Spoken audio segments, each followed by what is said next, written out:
आयकर विभाग ने बैंकों से नकद निकासी के समय स्रोत पर आयकर कटौती की दरें सुनिश्चित करने के लिए नई व्यवस्थाएं शुरू की।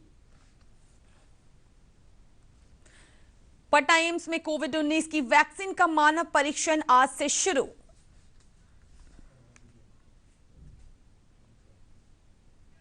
सीतामढ़ी और लखीसराय जिले में आज से लॉकडाउन। अब प्रदेश के 20 जिले लॉकडाउन के दायरे में।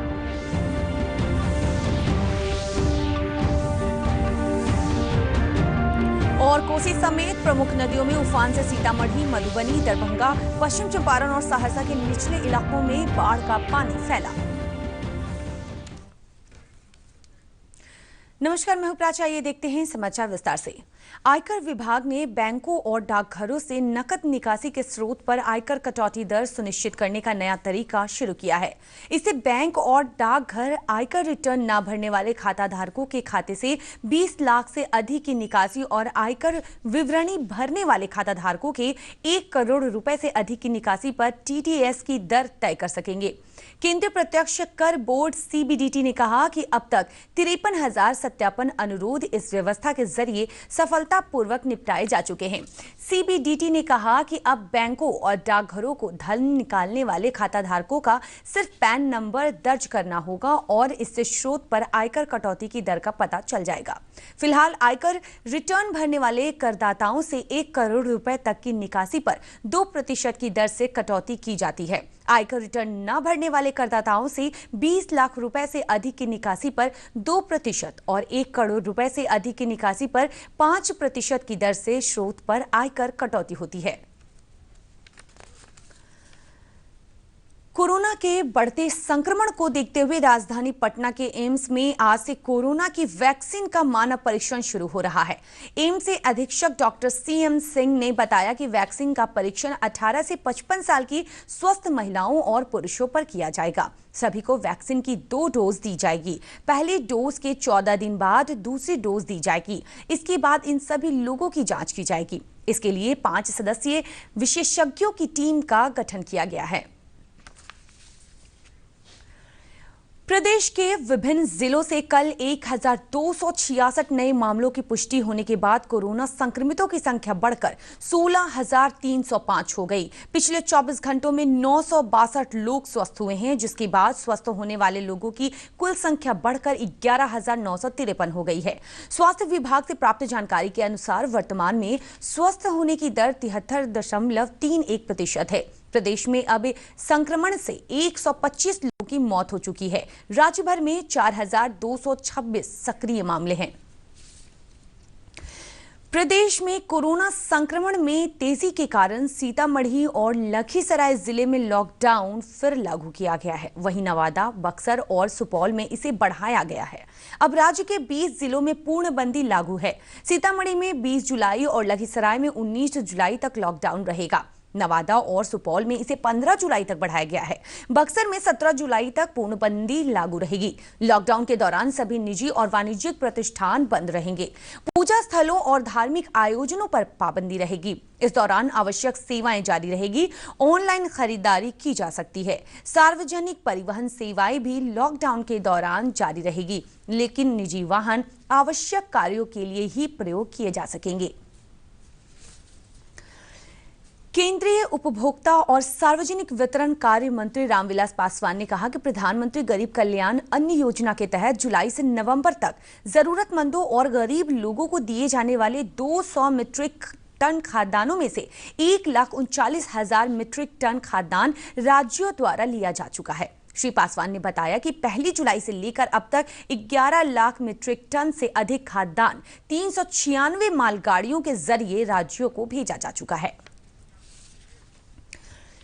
राष्ट्रीय ग्रामीण आजीविका मिशन जीविका ने कोरोना काल में न सिर्फ आत्मनिर्भरता की मिसाल पेश की है, बल्कि इस संकट काल में गरीब और साधनहीन लोगों की मदद भी की है। मास्क बनाने से लेकर गरीबों के बीच मुफ्त अनाज वितरण हो या फिर अस्पतालों में रसोई चलाना, जीविका ने बढ़ चढ़ कर योगदान किया है। पायलट प्रोजेक्ट के रूप में चलाई जा रही दीदी की रसोई पर देखिए ये रिपोर्ट। हम अपने दर्शकों को ये बता दें कि ये किसी 5 स्टार होटल के किचन का दृश्य नहीं है। ये है दीदी की रसोई। और ये हैं जीविका दीदी। ये रसोई कोरोना के इस दौर में बिहार के अस्पतालों के स्टाफ, मरीजों और उनके परिजनों को सस्ती दर पर भोजन उपलब्ध करा रही है। इसमें काम करने वाली ये दीदियां थोड़े से प्रशिक्षण के बाद अपने हुनर से लोगों का दिल जीत रही हैं। अच्छा मिल रहा है, दीदी के तरफ से रसोई बहुत अच्छा मिल रहा है। गर्भवती के लेके अच्छा खाना मिल रहा है, अच्छा स्वस्थ खाना मिल रहा है। रसोई जीविका द्वारा चलाया जा रहा है। यहाँ पर हर खाना अच्छा और स्वादिष्ट मिलता है और कम से कम कीमत मिलता है। ये दीदियां स्वच्छता का खास तौर से ध्यान रखती हैं। कोरोना संकट के इस दौर में जीविका संगठन ने बहुआयामी कार्य किए हैं। मास्क सिले हैं, गरीबों की मदद के लिए घर घर से एक मुट्ठी अनाज इकट्ठा किया है और फिर इस रसोई के जरिए मरीजों और उनके परिजनों की मदद कर रही हैं। कोरोना काल में जीविका मानव संसाधन के इस्तेमाल की एक बड़ी शक्ति के रूप में उभरी है बिहार में। खास तौर से बिहार का ये आजीविका मिशन है और इसने इस आपातकाल में, इस आपदा के दौर में अवसर के रूप में इसे इस्तेमाल किया है और प्रधानमंत्री के आत्मनिर्भर भारत के सपने को साकार करने में मदद दी है। कैमरा पर्सन एजाज हुसैन के साथ सलमान हैदर, दूरदर्शन समाचार, पटना। प्रादेशिक समाचार आप हमारे YouTube channel Bihar DD news पर भी देख और सुन सकते हैं। इसके अलावा हमारे सोशल मीडिया प्लेटफॉर्म पर भी ताजा समाचार और जानकारियां उपलब्ध हैं। राय भी व्यक्त कर सकते हैं। हमारे YouTube चैनल को देखने के लिए YouTube ब्राउजर में टाइप करें बिहार डीडी न्यूज। हमारा ट्विटर हैंडल है @DD News बिहार। हमारा फेसबुक पेज है Facebook/DD News बिहार। तो ताज़ा तरीन खबरों के लिए देखते रहें डीडी बिहार। नेपाल के तराई क्षेत्रों में और प्रदेश के विभिन्न हिस्सों में हो रही लगातार बारिश से प्रमुख नदियों का जलस्तर तेजी से बढ़ रहा है। कोसी, गंडक, बागमती, कमला बलान, महानंदा और अधवारा समूह की नदियों में उफान से सीतामढ़ी, मधुबनी, दरभंगा, पश्चिम चंपारण और सहरसा के निचले इलाकों में बाढ़ का पानी फैल गया है। नदियों के उफान के कारण निचले क्षेत्रों में बाढ़ का पानी प्रवेश कर गया है। मधुबनी के लदनिया में राष्ट्रीय राजमार्ग संख्या 104 पर लक्ष्मीनिया और झलोन गांव के बीच कटैया नदी पर बना डायवर्सन टूट गया है। इसी जिले के झंझारपुर में दरभंगा पूर्णिया राष्ट्रीय राजमार्ग 57 पर बाढ़ प्रभावित लोगों ने शरण लेने के कारण यातायात ठप हो गया है। वहीं सीतामढ़ी से सुरसंड के बीच NH पर बाढ़ का पानी आ गया है। सुपौल के 6 प्रखंडों के 100 से अधिक गांवों में बाढ़ का पानी फैल गया है।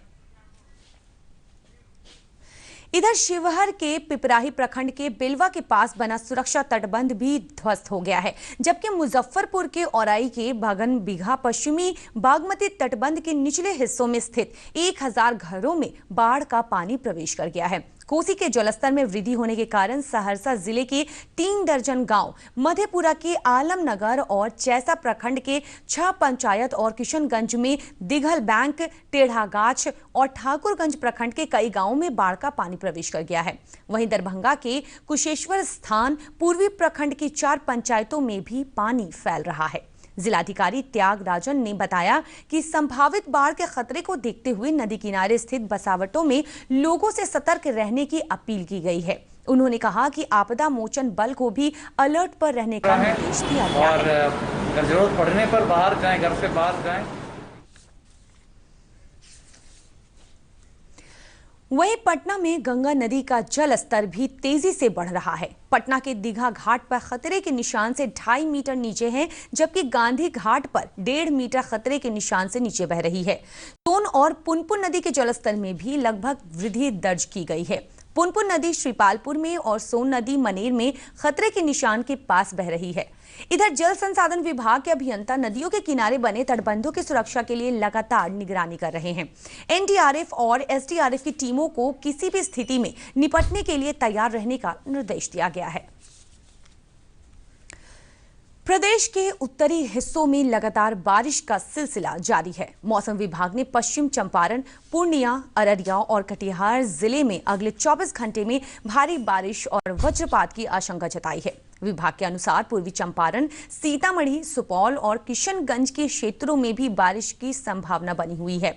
मौसम वैज्ञानिकों के अनुसार मानसून की अक्षीय रेखा नेपाल के तराई से दक्षिण की ओर पूर्वी चंपारण, सीतामढ़ी, सुपौल और किशनगंज से गुजर रही है।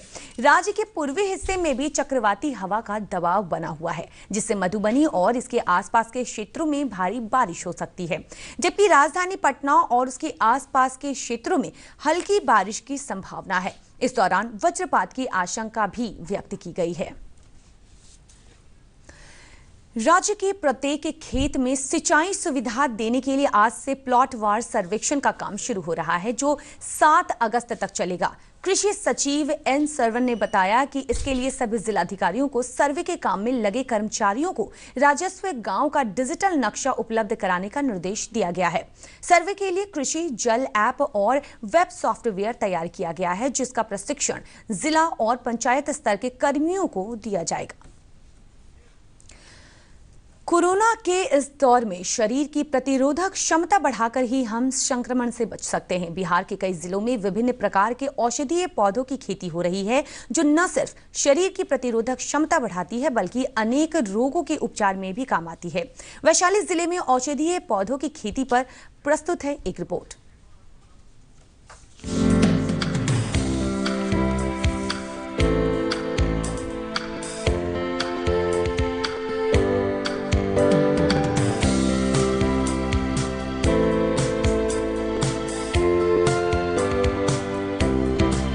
केमिकल युक्त अंग्रेजी दवाओं के लगातार इस्तेमाल से अनेक दुष्परिणाम परिलक्षित होते हैं। इस वजह से लोगों में औषधीय जड़ी बूटियों के प्रति रुझान बढ़ा है। कोरोना के इस दौर में जब शरीर की प्रतिरोधक क्षमता बढ़ाने की बात आती है, तो अनेक औषधीय पौधों का नाम लिया जा सकता है। वैशाली के जिला मुख्यालय हाजीपुर में इन दिनों औषधीय पौधों की खेती को काफी बढ़ावा मिल रहा है। औषधीय गुणों से युक्त गिलोय, तुलसी, अश्वगंधा, आंवला, लेमन ग्रास और वीट ग्रास जैसे औषधीय पौधों की मांग कोरोना काल में बढ़ गई है। औषधीय पौधों की खेती करने वाले किसान रामवीर चौरसिया कहते हैं, इन पौधों का आयुर्वेदिक दवा बनाने के साथ साथ व्यंजन बनाने में भी इस्तेमाल हो रहा है और इससे इनकी खेती लाभकारी हो गई है।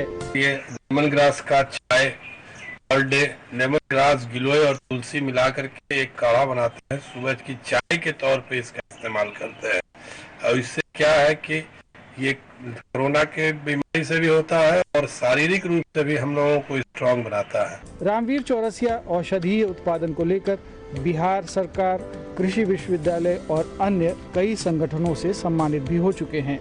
आज कोरोना से बचाव के लिए जहां चिकित्सक कई प्रकार के काढ़े का सेवन करने की सलाह देते हैं, वहीं आंवला, एलोवेरा, गिलोय और नींबू जैसी जड़ी बूटियों के सेवन को शरीर की प्रतिरोधक क्षमता बढ़ाने में मददगार बताते हैं। इन सब बातों से अलग जड़ी बूटियों की बाजार में अधिक मांग होने से न सिर्फ इसकी खेती बल्कि इससे जुड़े प्रसंस्करण उद्योग में रोजगार की बड़ी संभावनाएं हैं। वैशाली से रतन कुमार की रिपोर्ट, दूरदर्शन समाचार, पटना। और अंत में मुख्य समाचार एक बार फिर से। आयकर विभाग ने बैंकों से नकद निकासी के समय स्रोत पर आयकर कटौती की दरें सुनिश्चित करने के लिए नई व्यवस्था शुरू की। पटना एम्स में कोविड-19 की वैक्सीन का मानव परीक्षण आज से शुरू।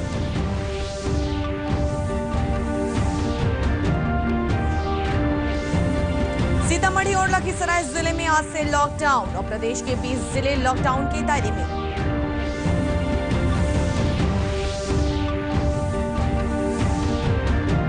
और कोसी समेत प्रमुख नदियों में उफान से सीतामढ़ी, मधुबनी, दरभंगा, पश्चिम चंपारण और सहरसा के निचले इलाकों में बाढ़ का पानी फैला।